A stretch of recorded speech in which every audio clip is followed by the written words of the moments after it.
As we bring March to a close, we want to help raise awareness for Multiple Sclerosis Awareness Month. Multiple sclerosis, if you don't know, is a disorder that turns your autoimmune system against you. It has been around way too long. We're going to talk about why it is still around way too long, but what we can do to fix it. And we're going to do that with Dr.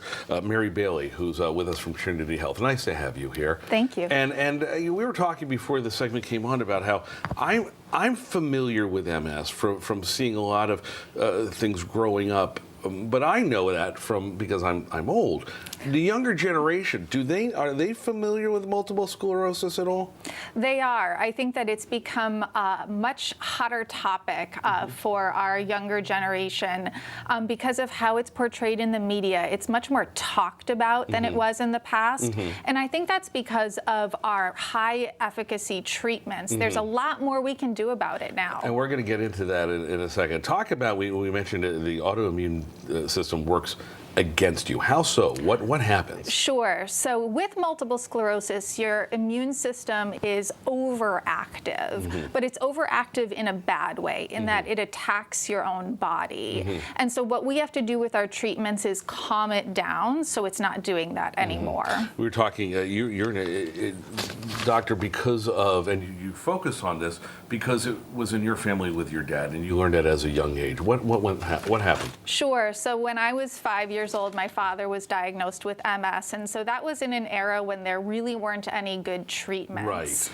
And so by growing up with it in the house, I feel like I sort of have insider knowledge into what it does to a family. So what does it do to families? How do we live with MS as we try to fight MS? Sure. Well, my experience was very different than it is now. So what happens now in 2024, ideally, is a patient will have a relapse, new symptoms, come get a diagnosis, and then be started on a treatment, and hopefully nothing new happens. And that's a good question, because I'm curious about this, because I don't have a family member who's been afflicted with MS.